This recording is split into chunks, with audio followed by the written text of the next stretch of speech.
Y ustedes algunas veces van a ver cuando estén en el hospital que hay pacientes que están convulsionando seguidamente.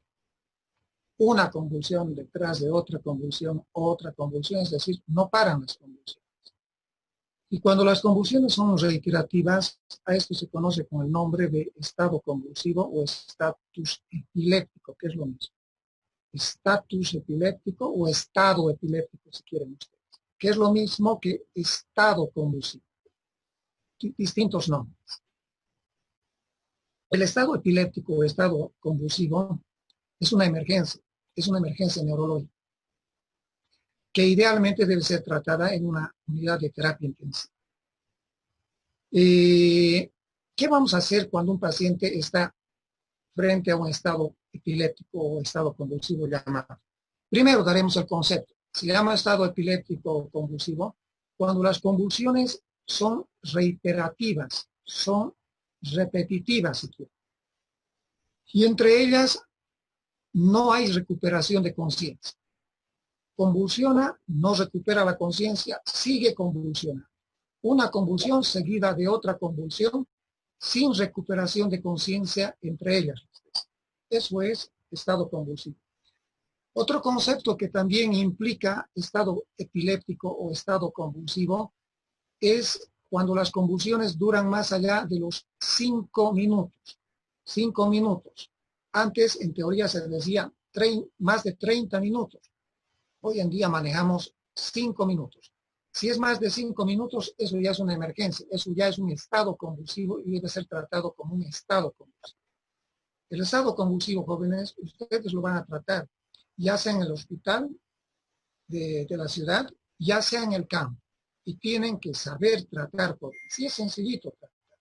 Yo les voy a enseñar cómo. ¿Qué vamos a hacer frente a un estado epiléptico o convulsivo? Lo vamos a hospitalizar. ¿Qué le vamos a dar? Le vamos a colocar, estamos hablando de un adulto, Le vamos a dar un anticonvulsivante de acción rápida. Este anticonvulsivante de acción rápida es el diazepam. Se le da una ampollita lento, vía endovenosa lento. Las ampollitas vienen en ampollas de 10 miligramos. Entonces, una ampollita se le tiene que colocar lento, en 2-3 minutos. Lento porque si se colocan rápidamente produce depresión respiratoria, paro respiratorio. Lento que colocar. Con el diazepam, jóvenes, segurísimo que va a parar la convulsión. Va a frenarse esa convulsión. Pero desgraciadamente el diazepam es un anticonvulsivante de acción rápida. Es un anticonvulsivante de acción rápida. Y de acción fugaz. De acción fugaz, es decir, su acción se va a perder muy rápidamente. Muy rápidamente. Por lo tanto, si es de acción rápida y es de acción fugaz, ¿qué vamos a usar? Vamos a usar otro anticonvulsivante cuya acción sea más sostenida, de acción sostenida.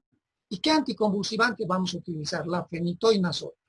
Recuerdan que dentro de los anticonvulsivantes existen solamente 2 anticonvulsivantes que vienen en ampollas, la fenitoína sódica y el fenobarbital. En principio estamos usando fenitoína sódica. Recuerdan que la dosis de la fenitoína sódica, la dosis usual, era de Permítanme recorrer un poquito esto.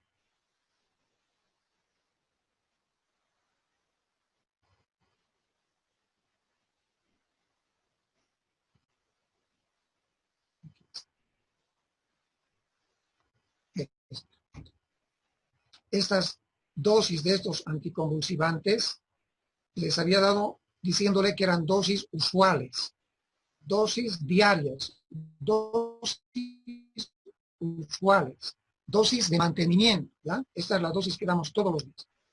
Vean que la fenitoína viene en ampollas. ¿Ya? Vean que el fenobarbital también viene en ampollas. Bien, entonces, volviendo, la fenitoína es la que tenemos que usar, pero tenemos que usar en una dosis de impregnación, una dosis de ataque. Y esta es la dosis que les voy a enseñar. ¿Cuánto vamos a dar de fenitoína? Vamos a dar en una dosis de 15 a 20 miligramos kilogramo peso por día. 15 a 20 miligramos kilogramo peso por día.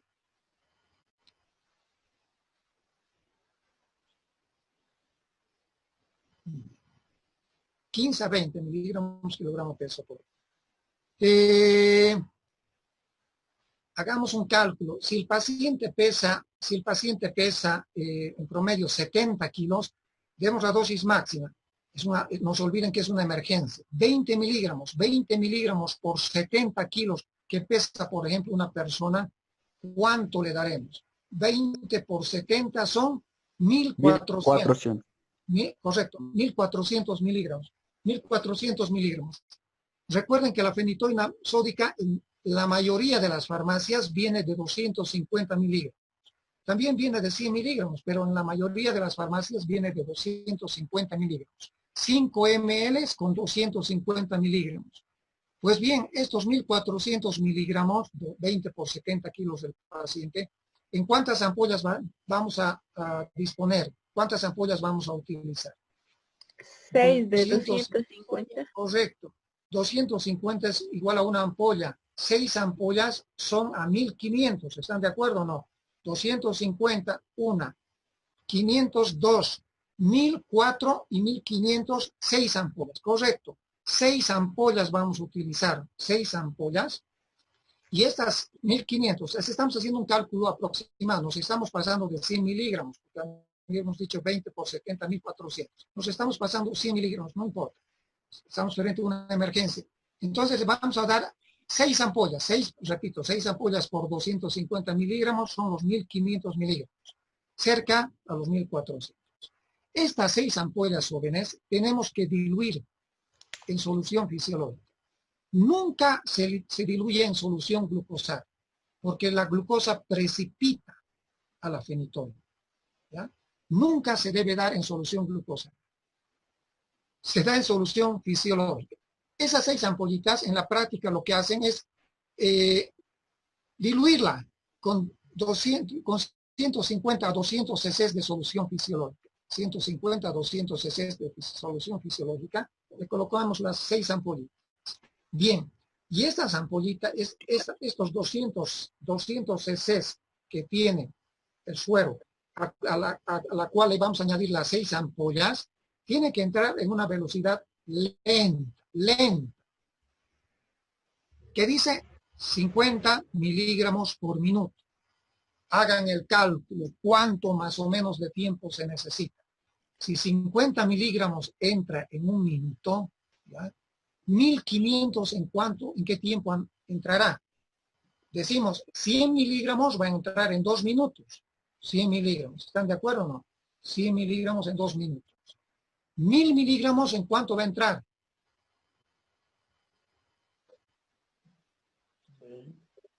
20 minutos. En 20 minutos. 1.000 miligramos entra en 20 minutos.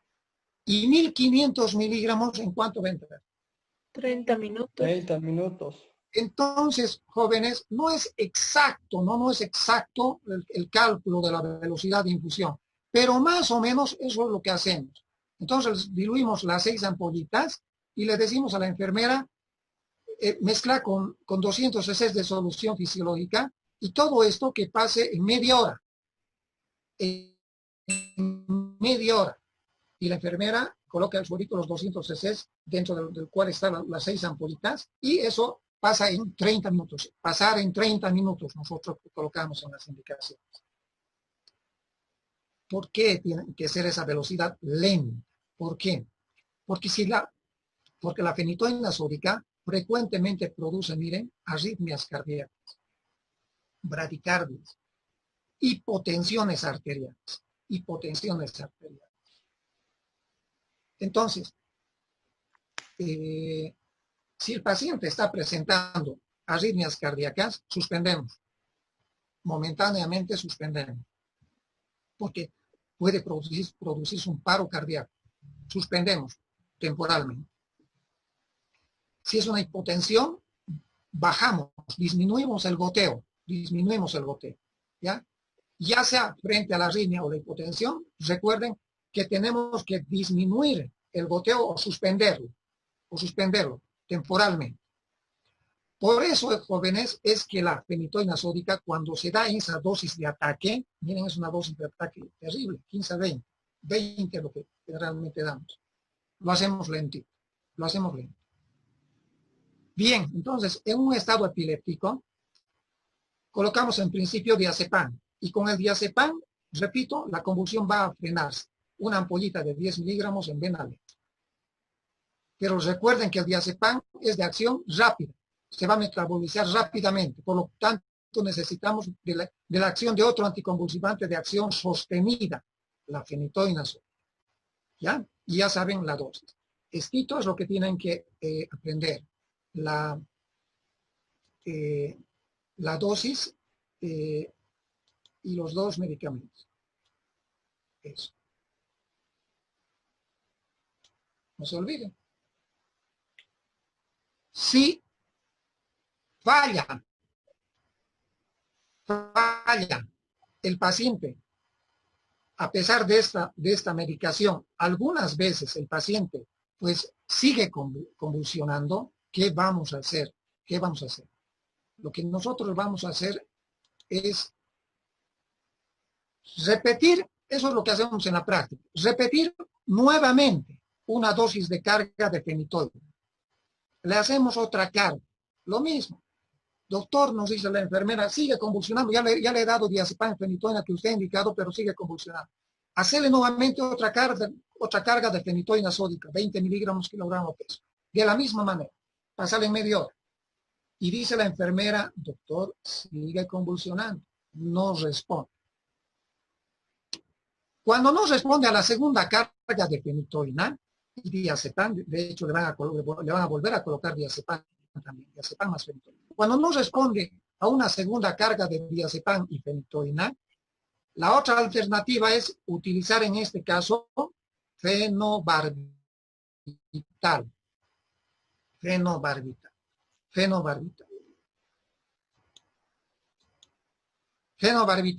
El fenobarbital, ¿cuánto vamos a utilizar? ¿Cuál es la dosis de carga? Estamos frente a una emergencia. La dosis de carga del fenobarbital es de lo mismo, jóvenes. La misma dosis que la fenitoína en su dosis de carga. 15 a 20 miligramos kilogramo. La misma dosis de ataque. Recuerden que la dosis usual, la dosis de mantenimiento de los pacientes epilépticos toman eran de 3 a 5. Pero acá estamos en un estado epiléptico, una emergencia. Tenemos que darle una dosis de impregnación, una dosis de ataque. 15 a 20 miligramos kilogramo peso. ¿Recuerdan cuántas ampollas, o mejor dicho, de cuánto viene en ampollas el fenobarbital? Les dije, ampollitas de 100 miligramos, les he dicho. Lo tienen anotado, no se preocupen. Ampollas de 100 miligramos. ¿Cuántas ampollas vamos a dar a este paciente que pesa 70 kilos? Es un ejemplo que hemos puesto, un paciente de 70 kilos. Si las ampollas vienen de 100 miligramos, 14 ampollas. 14. 100 miligramos por 14 ampollas son 1400 miligramos. Le vamos a dar 14 ampollas diluidos en 200 cc de solución fisiológica. Pasar también en 30, 40 minutos. Lo mismo. Generalmente cede a esta segunda alternativa de tratamiento. Muchas veces, volviendo, la dosis del diazepam y fenitoína es suficiente. O hacer una segunda carga de diazepam y fenitoína es suficiente. Otras veces, necesariamente tenemos que usar, además, fenobarbital en esa dosis de. Pero algunas veces, jóvenes, algunas veces, los pacientes no responden y siguen conduciendo. Y el último procedimiento en estos estados epilépticos refractarios es anestesia. Anestesia general. Pueden usar pentotal, pueden usar midazolam, pueden usar propofol, cualquiera de esos anestésicos, cualquiera de ellos pueden utilizar. Y bueno, el paciente está anestesiado y sí o sí va a dejar de convulsionar. La última alternativa, la anestesia general. Les he dado esto porque, repito, van a tener la oportunidad de ver estados epilépticos. Y ya saben qué tienen que hacer ustedes. Bueno, sigamos.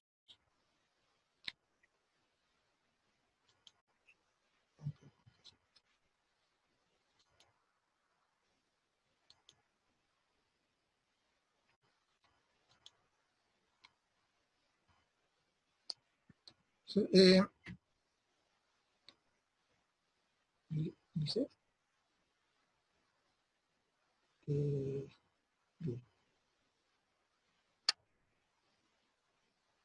Jóvenes, ¿por qué se maneja estos pacientes en terapia intensiva? Ya saben, con la fenitoína puede producirse bradicardias, arritmias, hipotensiones, ¿no es cierto? Deben ser monitorizados. ¿ya? ¿Y por qué también se manejan en terapia intensiva? Porque estos pacientes, cuando fracasa el tratamiento medicamentoso pues tienen que ser intubados y colocados al respirador mecánico, es decir, anestesia general. Por ese motivo es que los pacientes que están en estado epiléptico idealmente deben ser manejados en terapia intensiva. Bien, sigamos.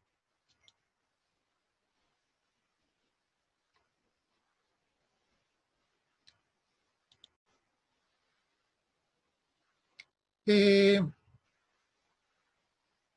Alguien decía respecto al embarazo, respecto al embarazo, estaban con el interés de saber qué es lo que ocurre con las pacientes que son epilépticas y se han embarazado. Algunos seguramente han tenido la oportunidad de tener alguna amiga que tiene convulsiones y uno no sabe qué es lo que vamos a hacer con estas pacientes. Bien, una paciente que es, miren jóvenes, les prometo que es la última vez que voy a admitir a los alumnos. O sea, empiezo clases, discúlpenme, pero esta es la segunda vez que les estoy diciendo y va a ser la última vez. Miren, que tarde, otra vez los he admitido a los alumnos y miren, estoy tardando con recuperar las imágenes. Así que la última vez que voy a hacer esto.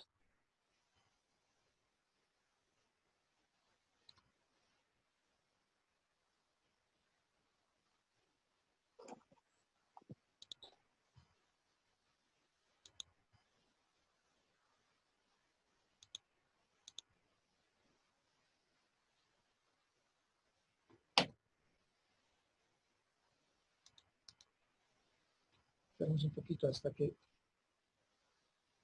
recuperemos la imagen.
Ya, sigamos.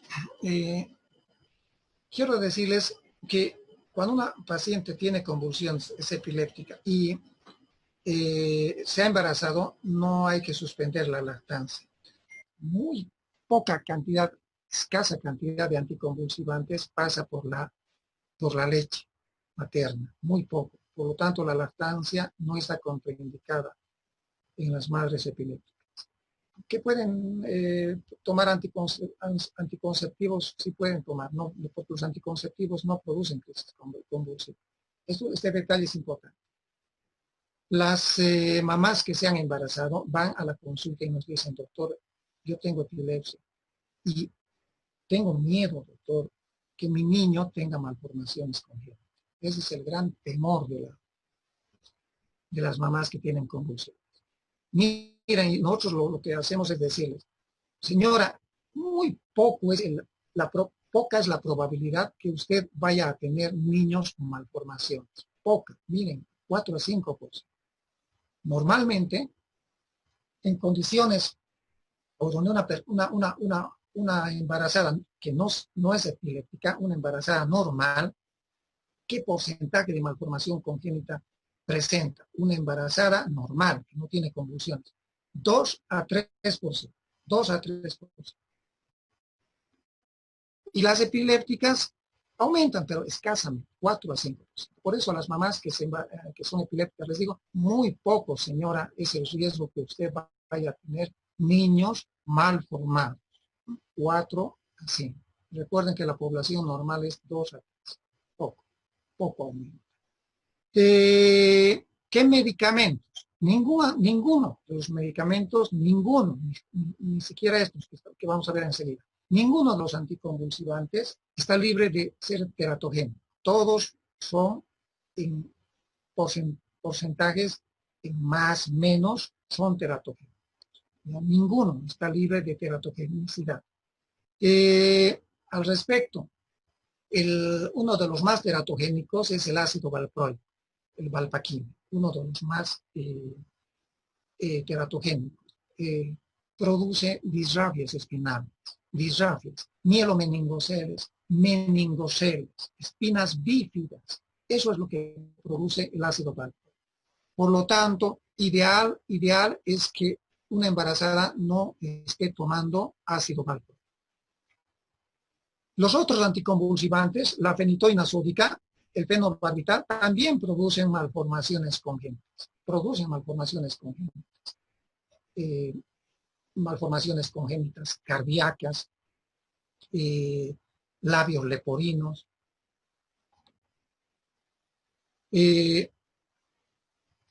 ¿Cuál de los 4 medicamentos que hemos dicho es el menos teratogénico? Porcentualmente, la carbamazepina. Entonces, idealmente una mujer que es epiléptica debería tomar carbamazepina. No estoy diciendo que no es teratogénico. Comparándolo con el ácido valproico, el fenobarbital, la fenitoína sódica, es el menos teratogénico, la carbamazepina. ¿Ya? Por lo tanto, debería usar una mujer carbamazepina idealmente. Hoy en día sabemos que el menos teratogénico de todos los anticonvulsivantes, incluyendo los que vamos a ver ahorita, que son nuevos anticonvulsivantes, que hoy en día se tiene preferencia por la lamotrigina o el levetiracetam. Lamotrigina, un anticonvulsivante. El levetiracetam, otro anticonvulsivante. Estos dos últimos son los ideales para una mujer embarazada.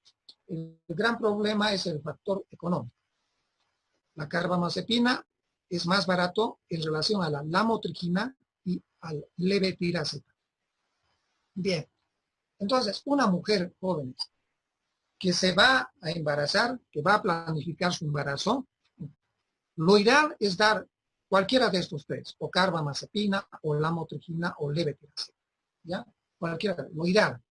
Lo ideal es, si está tomando fenitoína y me dice, doctor, quiero embarazarme, entonces yo le cambio por cualquiera de estos 3 medicamentos de acuerdo a la economía de la paciente. ¿Ya? Si está tomando ácido valproico, le digo, momento, vamos a retirar el ácido valproico porque no es lo correcto que usted se embarace con el valproico, con el valpaquino. No, ¿ya? Lo mismo con la fenitoína. Vamos retirándolo gradualmente y vamos cambiando por la carbamazepina. La pregunta es, doctor, pero si ya la mujer, ya la epiléptica, se ha embarazado, está embarazada y está tomando, por decir, valpaquina o fenitoína sódica o fenobarbital, ¿qué vamos a hacer? En esos casos, jóvenes, no hay que suspender el tratamiento. Hay que mantener. ¿Saben por qué? Porque cuando se hace el cambio de medicación, existe la probabilidad de convulsiones. ¿Ya? Cuando se quiere cambiar un medicamento por el otro medicamento, puede la paciente presentar convulsiones. Entonces, por ese motivo, durante el embarazo no hay que hacer experiencias, no hay que hacer experimentos. ¿De acuerdo? Durante el embarazo, pues ni modo, tienes que seguir con el anticonvulsivante que estabas tomando. Si es valpaquina, no, vas a tener que seguir tomando el valpaquina. Porque si yo le cambio, corro el riesgo que durante ese cambio pueda tener convulsión. Ya. También es bueno decir que durante el embarazo se recomienda también utilizar, sobre todo durante los primeros meses, el ácido fólico. Hay que dar ese suplemento vitamínico. Recuerden que el ácido fólico estimula la formación del neuroeje, interviene en la formación del sistema nervioso central, tratando de evitar disrapias espinales, el ácido fólico. También durante el embarazo es recomendable dar un poco de vitamina D y calcio. Vitamina D y calcio. ¿Por qué? Porque todos los anticonvulsivantes, o una mayoría de anticonvulsivantes, son inductores enzimáticos y producen osteopenia. Osteopenia. Por lo tanto, además del suplemento de ácido fólico, debe un poquito de calcio y vitamina D, que también se recomienda. Los últimos meses del embarazo también hay que dar vitamina K. Vitamina K. Los anticonvulsivantes producen también durante el parto, pueden producir, mejor dicho, hemorragias en el parto. Eso en cuanto al embarazo.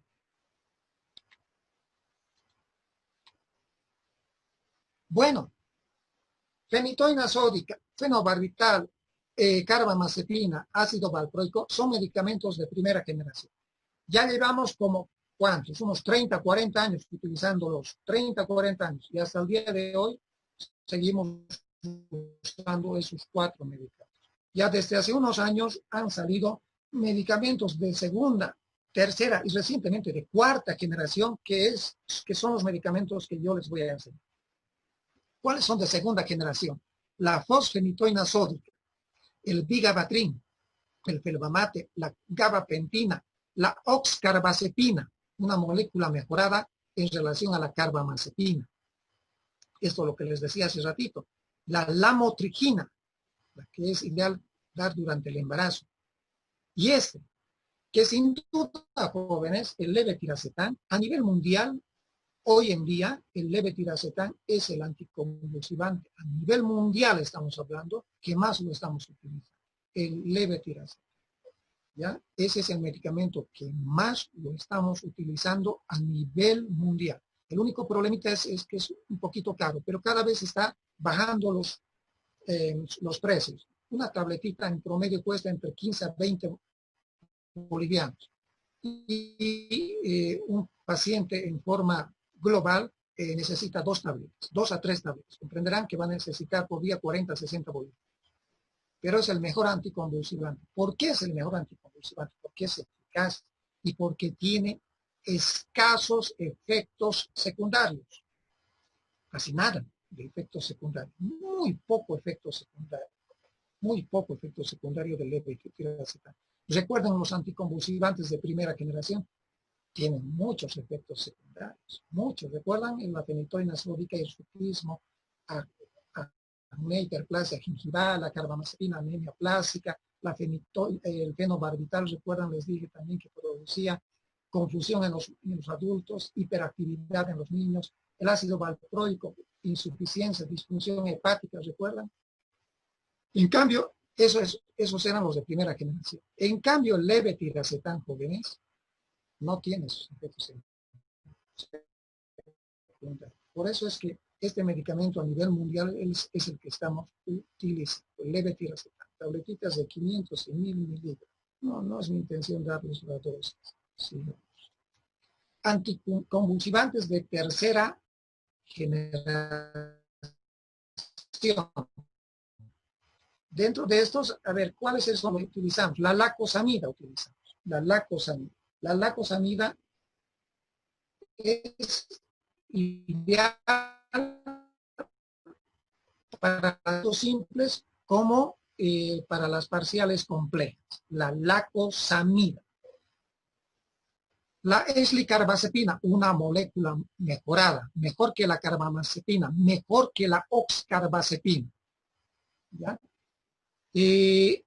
La rutinamida, un anticonvulsivante que no lo disponemos en Bolivia. Este anticonvulsivante se lo utiliza principalmente en esas crisis convulsivas refractarias, en la epilepsia refractaria, la más refractaria en neurología. ¿Recuerdan cuál es? El síndrome de Lennox-Gastaut, la rutinamida.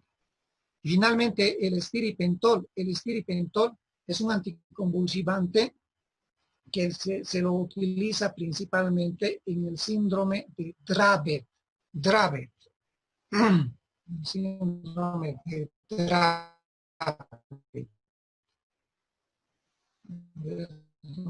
Vamos a escribir.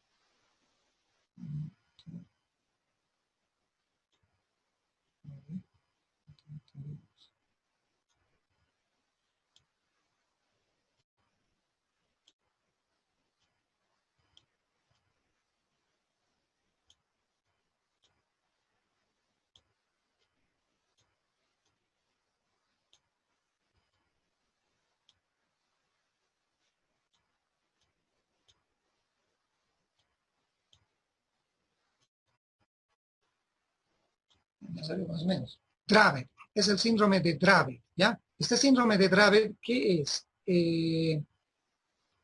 Es un síndrome que se presenta en los niños. En los niños son convulsiones febriles. Ahorita vamos a ver convulsiones febriles. Son convulsiones febriles, pero refractarias a tratamiento medicamentoso. No responden al tratamiento medicamentoso. Uno dice, es una convulsión febril. Sí, las convulsiones febriles, como vamos a ver enseguida, son benignas. Pero cuando hay una convulsión febril que no responde a medicamentos, no responde, le dan muchos medicamentos, no ha respondido, refractaria, por eso se dice, hay que pensar en la posibilidad de un síndrome de Dravet. Es rarísimo el síndrome de Dravet, rarísimo. Uno de cada 16,000 nacidos. Es rarísimo, ¿ya? Este síndrome es congénito. La lesión está a nivel del brazo largo del cromosoma número 2. Número 2. Entonces, cuando hay convulsiones por fiebre en los niños que no ceden a ningún tratamiento, hay que pensar en un síndrome de Dravet y hay que hacer un estudio genético. ¿Por qué he hablado de esto? Porque la estiripentol es un excelente medicamento para este síndrome de Dravet. Bien, sigamos.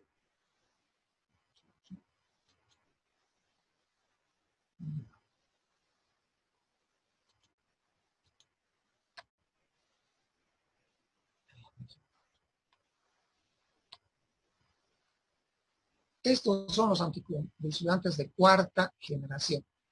El carisbamato y el brivaracetam.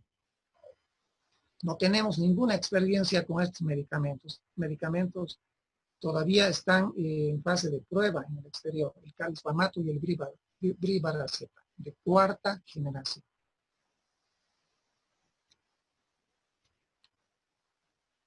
Bueno, y hablemos ahora acerca de las convulsiones febriles. Los niños frecuentemente, entre la edad de los 3 meses hasta los 5 años, frecuentemente jóvenes, frecuentemente tienen convulsiones febriles. El servicio de pediatría, los servicios de emergencia de pediatría, frecuentemente tienen este cuadro. Las convulsiones febriles, que repito, son benignas. No hay que darles mucha preocupación a la mamá, hay que decirle, no se preocupe, señora, esto es benigno, esto se le va a pasar. Las convulsiones febriles pueden ser simples o pueden ser complejas. Simples, ¿cuándo se llaman? Cuando se caracterizan por una sola crisis convulsiva. Durante la fiebre, una sola vez convulsión, una sola clase de crisis convulsiva, una sola convulsión. ¿Ya? ¿Qué clase de convulsión es esta? Generalizada. Generalizada. ¿Ya? General. La más frecuente, la tónico, clónico, generalizada. ¿Cuánto dura? Menos a 15 minutos. Menos a 15 minutos. Eso es más que todo un concepto teórico, menor a 15 minutos. Yo diría el concepto más importante es que es una sola convulsión y que es una convulsión generalizada. Ejemplo, tónico, clónico, generalizado. Hay que diferenciarla de las convulsiones febriles complejas. ¿Cuándo se llama complejas? Cuando durante el episodio febril, cuando está teniendo fiebre el niño, tiene varias convulsiones, tiene varias crisis convulsivas. Tienen varias crisis convulsivas. Durante ese día que está con fiebre, el paciente va a tener varias clases de convulsión, varias clases de crisis convulsivas. Y miren, ¿y estas convulsiones qué van a hacer? ¿Qué clase de convulsión? No van a ser generalizadas, van a ser parciales. Parciales. Por ejemplo, una parcial simple motora, que se mueva un lado del cuerpo. ¿Ya? Por ejemplo. Crisis convulsivas parciales. Y que esta convulsión tenga una duración mayor a 15 minutos. Repito, esto es más que todo teórico. ¿Por qué? Porque ya saben ustedes que el estado epiléptico dura, o se llama, mejor dicho, cuando pasa más allá de los 5 minutos, ¿no es cierto? Más allá de los 5 minutos. Por eso este concepto de menor a 15 minutos, mayor a 15 minutos, es un concepto más que todo teórico, pero hay que aprenderlo porque así está en la literatura. Lo más importante desde el punto de vista práctico, se llama simple. La mayoría de las convulsiones febriles que van a los hospitales son simples, porque es una sola convulsión la que ha tenido el niño durante ese episodio febril, y es una tónico-clónico generalizada. Se ha sacudido todo el cuerpo del doctor. En cambio, las complejas, que son raras, se caracterizan por tener varias crisis convulsivas y son de carácter parcial. ¿Cuál es el tratamiento de las convulsiones febriles? ¿Cuál es? Si es una primera, atiendan porque esto es importante. Si es una primera convulsión febril, la mamá le lleva al niño, ustedes están en el campo. Lo que tienen que hacer es decirle, tranquilícese señora, esto es benigno, no se preocupe, se le va a pasar, no es epilepsia. Y me estoy olvidándose de detalles, las convulsiones febriles no son epilepsia. No es una epilepsia, señor, tranquilícese, ¿ya? Tranquilícese. Y lo único que hacen frente a una primera convulsión febril es darle algún antipirético, algún antitérmico. Pueden darle paracetamol, diclofenaco, ibuprofeno, cualquier antipirético, si es una primera convulsión. ¿Ya? Si es una segunda convulsión febril, si después de unos 5, 10, 15, 20 días, un mes o 2 meses, vuelve a tener una convulsión febril simple, frente a una convulsión febril recurrente, hay que darle también antipiréticos, hay que darle también antitérmicos frente a una segunda convulsión. Y si el niño está convulsionando en esta segunda crisis convulsiva febril simple, además del antipirético pueden darle diazepam por vía rectal o por vía endovenosa, por vía rectal o por vía endovenosa. La dosis de 0.1 miligramo kilogramo de peso. 0.1 miligramo kilogramo de peso. Esa es la dosis. ¿Ya? Si el paciente ya presenta una tercera convulsión febril simple, de aquí a 2, 3, 4 meses, frente a una tercera convulsión febril simple, ya la mayoría de los neurólogos infantiles recomienda ya iniciar tratamiento anticonvulsivo. ¿Qué dar? Pues generalmente dan o ácido valproico o fenobarbital, cualquiera de ellos, frente a una tercera convulsión febril. Entonces, además de darle antipiréticos, además de darle benzodiazepam en la dosis que les he dicho, ya pueden en los siguientes días darle, para los días siguientes, cualquier anticonvulsivo, ya sea ácido valproico o fenobarbital. ¿Qué tiempo? Generalmente pueden dar un año y medio, dependiendo del electroencefalograma. Pero repito, no son epilepsias, son convulsiones febriles benignas.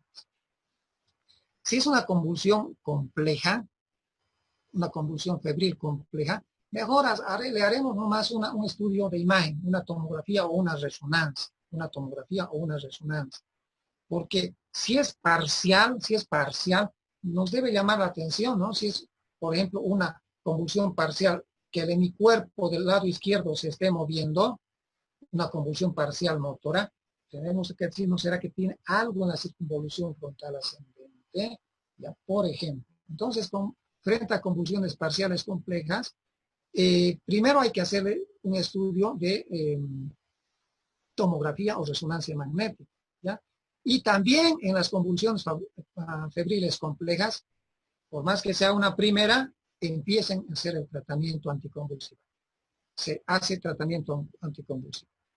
Se supone que si es una convulsión febril, tienen que darle también antipirético, ¿no es cierto? Si está convulsionando, se supone también que tienen que darle diazepam.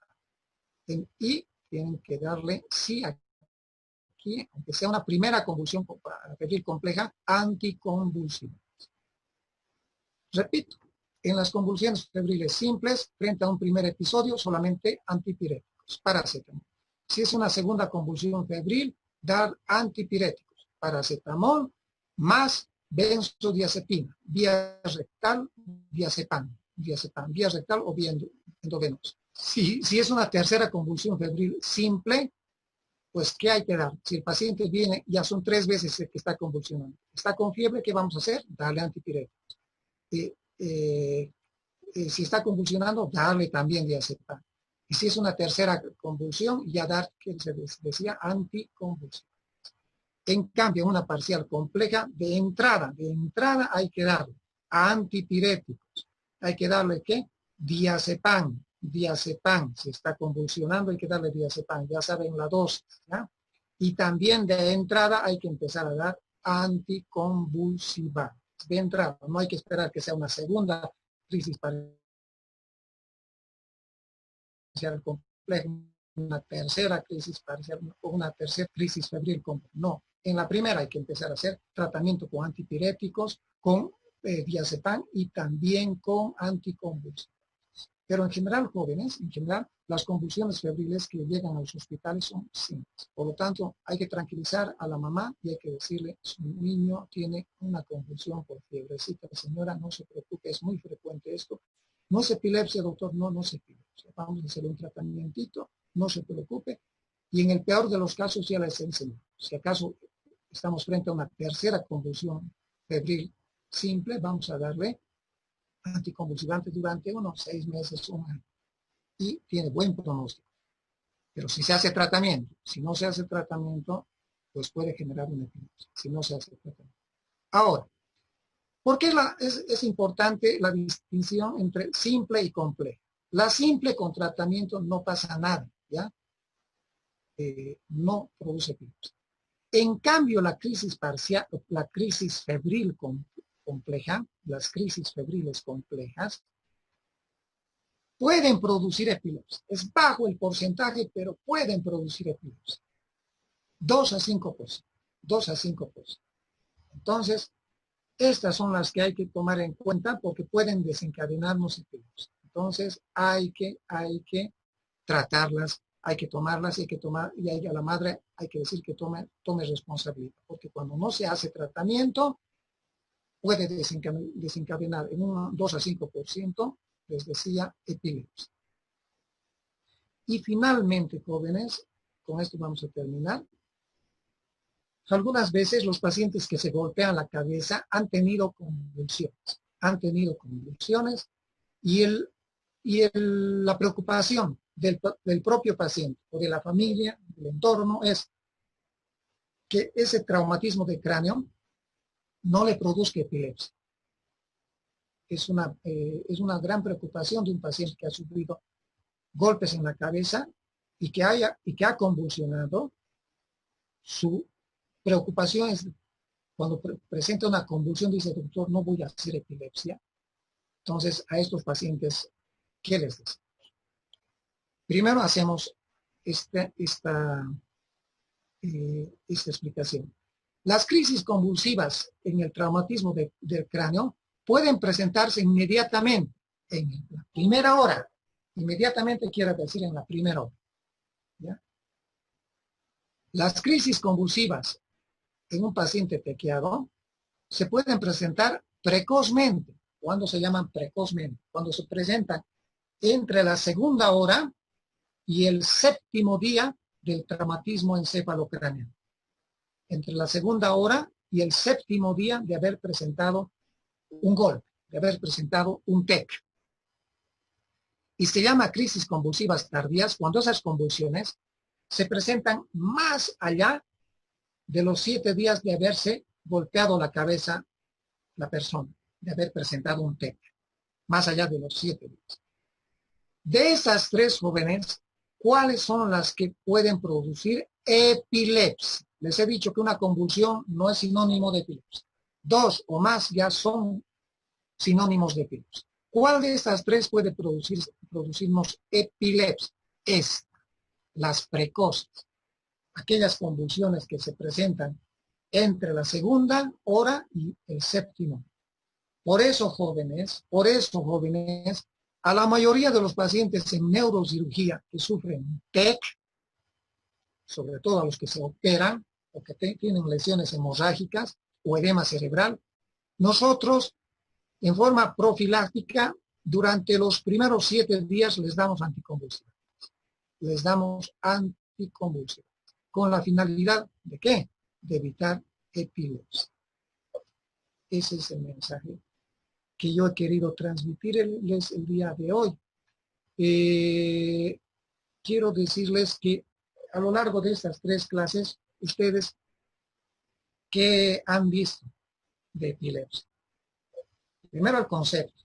Una epilepsia se llama cuando las convulsiones son 2 o más. Una convulsión no es epilepsia. 2 o más convulsiones ya significan o pueden significar epilepsia.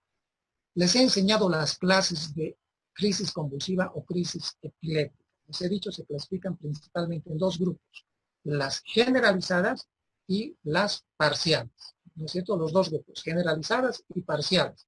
Y dentro de las generalizadas, no se olviden la más frecuente, la tónico-clónico generalizada. No se olviden dentro de las generalizadas también las ausencias. No se olviden. Y dentro de las parciales, real compleja. Déjà vu, ya me vi, ¿recuerdan? No se olviden. Les he enseñado también qué hacer frente a una convulsión, ya sea en la casa, ya sea en la calle, y también en esta clase les estoy enseñando qué hacer frente a un paciente que está convulsionando en un servicio de emergencia. Tenemos que dar medicamentos, tenemos que saber dar dosis de ataque de los anticonvulsivantes. No se olviden que también les he enseñado que hay 4 medicamentos básicos. Fenitoína sódica, el medicamento que más usamos, ¿ya? El anticonvulsivante que más usamos. Fenobarbital, ácido valproico y carbamazepina. Pero también les he enseñado en esta clase que hay medicamentos de segunda, tercera y cuarta generación. Destacar que dentro de estos medicamentos, uno, el de segunda generación, el levetiracetam, es el que estamos utilizando a nivel mundial hoy en día por sus escasos o nulos efectos secundarios. Hemos hablado del embarazo, que en el embarazo, les decía, es importante, no hay que suspender la medicación. Hay que darlo. Es mal al niño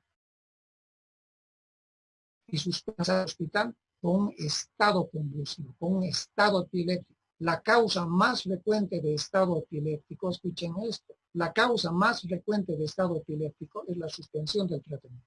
Imagínense, la paciente está convulsionando más de 5 o 10 minutos, está en apnea. Imagínense cómo está el niño, cómo está el feto. Entonces, nunca hay que suspender. Les he enseñado algunos detalles también en el embarazo y finalmente les he dicho que las convulsiones febriles son benignas. Hay que decirle a la mamá que no se preocupe, que esto no produce epilepsia. Rara vez, o escasamente, mejor dicho, las crisis febriles complejas, 2% hasta 5% pueden producir epilepsia. Pero la mayoría de las convulsiones febriles, y por eso hay que decir a las mamás, tranquilícese, esto es una cosa benigna con tratamiento de ir muy bien. Nada más, jóvenes, escucho algunas preguntas que ustedes quieren. Doctor, yo tengo una pregunta. Dale. En el estatus epiléptico, usted dijo que el diazepam, o sea, se le administra diazepam, pero tiene un efecto fugaz. ¿Por qué el diazepam en este caso tiene un efecto fugaz si es una benzodiazepina de vida media larga? No. El diazepam no es una benzodiazepina de acción larga. Vas a revisar los conceptos. El diazepam se metaboliza rápidamente. Es de acción fugaz, se metaboliza muy rápidamente. Porque si fuera de acción sostenida, de acción prolongada, mantendríamos ese medicamento. Revisa en la farmacología y vas a ver que un poquito te estás confundiendo. Tiene una acción ultra rápida y ultra fugaz el diazepam. Se metaboliza muy rápidamente. Otra pregunta. Doctor, buenas noches. Un paciente que ha convulsionado unas cuantas veces, ¿puede tener al pasar los años alguna secuela, algún daño cerebral pese a haber hecho el tratamiento?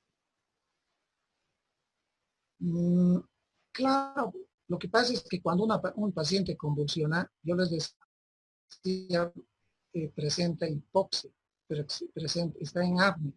Y dependiendo del tiempo de evolución, pues va a generar daño, dependiendo del tiempo que ha estado en apnea. Puede generar un daño cerebral, una hipoxia. Un estado epiléptico, desde luego, puede generar un daño cerebral por hipoxia. Ahora, las convulsiones frecuentes, lo que más producen es complicaciones, traumatismos de cráneo. Se caen, se golpean y frecuentemente llegan al hospital con esas complicaciones. Les repito que en cuanto a la misma convulsión, todo depende si la convulsión es duradera o son convulsiones frecuentes. Cada vez va el paciente convulsionando. Desde luego, si convulsiona todos los días, pues esas hipoxias van a producir a la larga daños cerebrales, daño cognitivo, van a producir. Gracias, doctor. ¿Alguna otra pregunta? Doctor, buenas noches. Una consulta. ¿Puede pasar una epilepsia mientras uno está durmiendo o no pasa eso, doctor?